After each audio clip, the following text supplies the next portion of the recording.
sepanjang ini, sebesar ini, talutnya, temboknya, dindingnya, pagarnya atau bentengnya. Nah, yang ini makam yang bertuliskan Pak Alawi itu ini, bangunan ini yang ada pohon besar ini. Seperti ini makamnya, jelas-jelas ada tulisan Pak Alawi dan tertera silsilah dari Kanjeng Nabi Muhammad sampai ke makam Mbah Mustafa.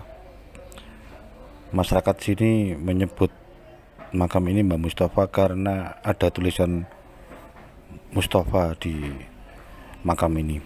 Assalamualaikum warahmatullahi wabarakatuh.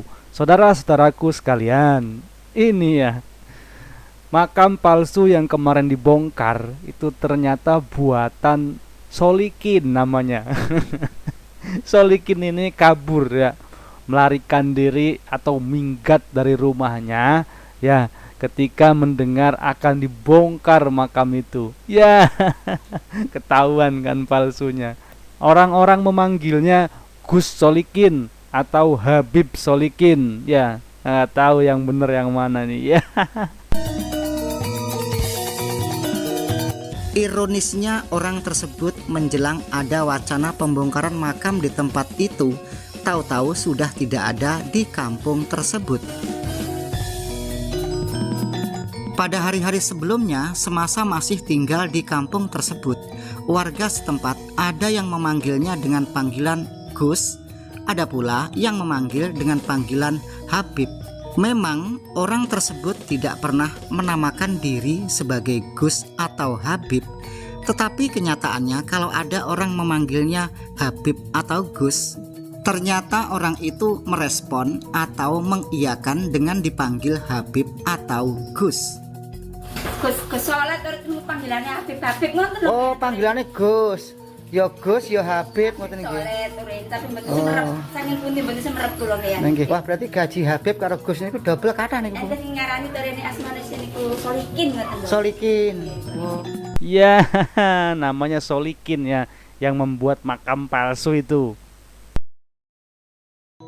Oh, aslinya piantun pendatang. Manggon teng dusun mriki ngontrak napa ngekos ngoten nggih? Napa Asalnya guys, damelaken iya kayak kalian tiang-tiang niku? Oh, aslinya pendatang niku teng mriki mboten gadah napa-napa ngoten nggih. Terus kalian warga setempat digolek ning nggon ngoten nggih. Ti damelaken griya. Terus lama-lama duwe ide gawe kuburan palsu niku. Selanjutnya untuk menuju ke lokasi tersebut, kita awali atau kita mulai dari kawasan kolam segaran di Trowulan Mojokerto atau dari Museum Trowulan. Adalah situs Kumitir. Situs Kumitir.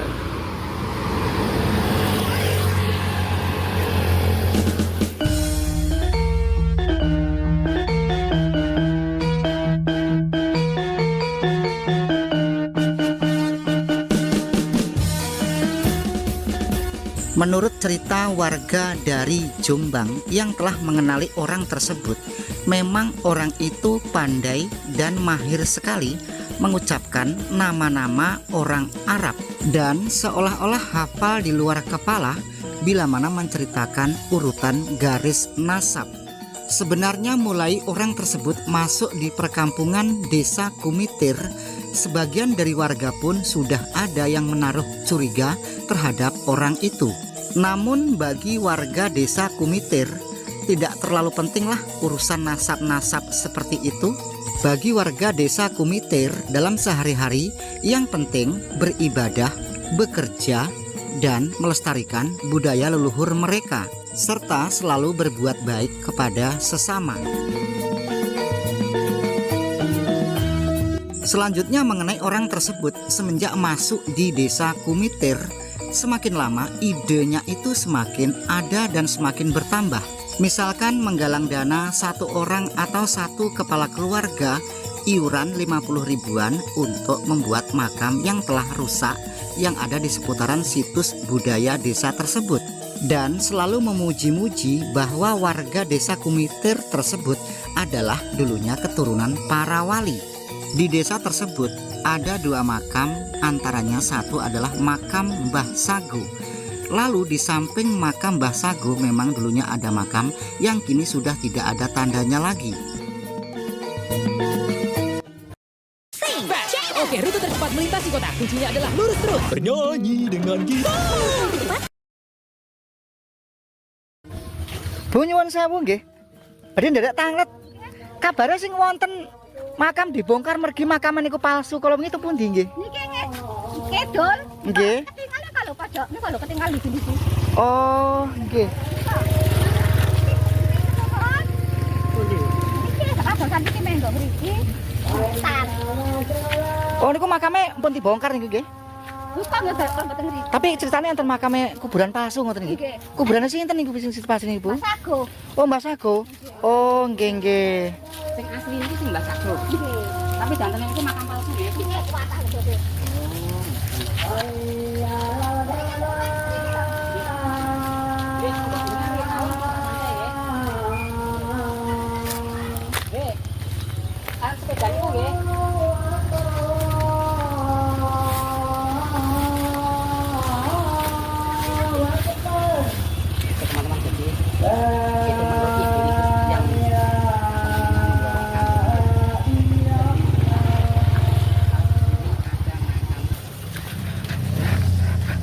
Pada saat kita menuju ke lokasi banyak makam palsu tersebut, kita awali dari sebuah desa. Ini desa apa namanya? Coba kita tanya kepada warga setempat. Dek, dek numpang tanya ya, Dek. Ini desa apa, Dek? Desa Kumitir, Kecamatan Jatirejo ya. Oke, terima kasih. Lek ke lokasi makam palsu itu mana, Dek? Lewat ke sini ya? Oh, sini mobil bisa? Oh iya ya, saya dia Pak Let numpang lewat dulu ya Dek ya. Oke. Oke teman-teman sekalian, kita telusuri. Kita berjalan dari desa Kumitir ini. Pak, monggo Pak.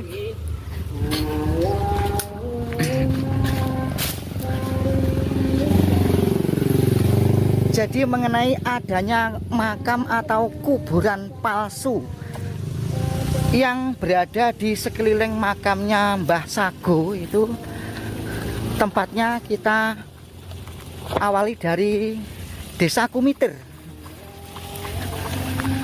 Karena tempat persisnya saya juga tidak tahu, maka kita pun bertanya kepada warga yang ada di sini. Nah teman-teman sekalian, awalnya pemalsu makam itu pendatang di kampung ini tidak punya tempat tinggal. Lalu di sini sama warga setempat itu disediakan tempat tinggal, tempat yang bermakna situs, namanya situs Kumitir. Ya, ini ada galian. Di sini digali, terus menemukan ada beberapa batu bata di era dulu. Namun kita tidak membahas ini. Jadi yang ada di tempat ini adalah seperti ini. Sekarang kita menuju ke makam yang palsu tersebut.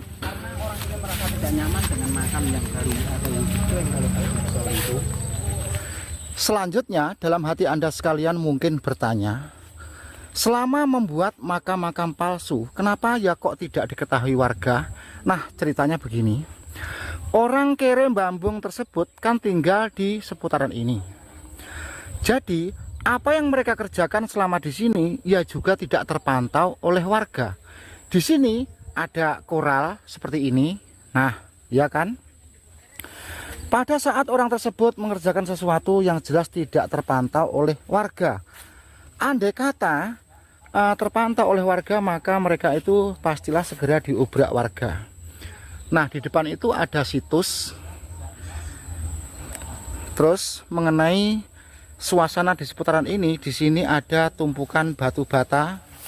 Jadi bukan ini yang dimaksud palsu ya. Ini kan masih tahap pencarian, menelusuri batu bata yang ada di sini.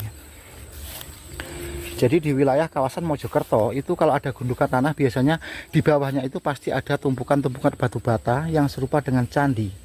Nah, sekarang kita beralih ke makam ini. Terus di sini itu makam yang sesungguhnya adalah, saya ulang, di lokasi ini makam yang sesungguhnya adalah ada dua, yaitu makam Mbah Sago. Namun semenjak ada orang tersebut yang bambung ngere di kawasan ini, makam itu kok bertambah.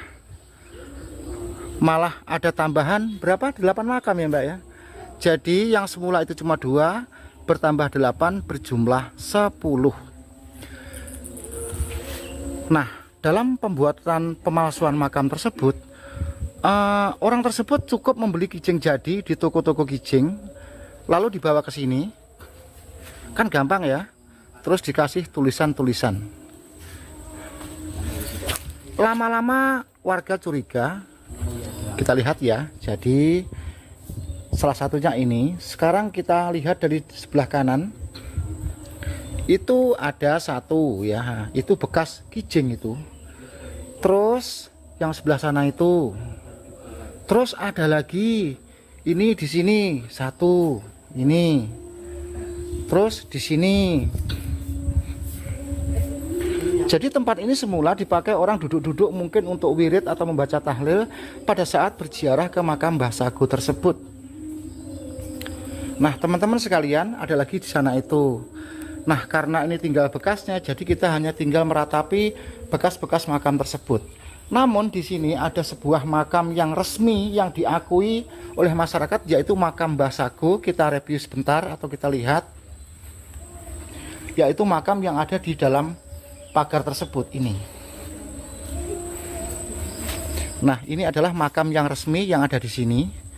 Kita spill dulu.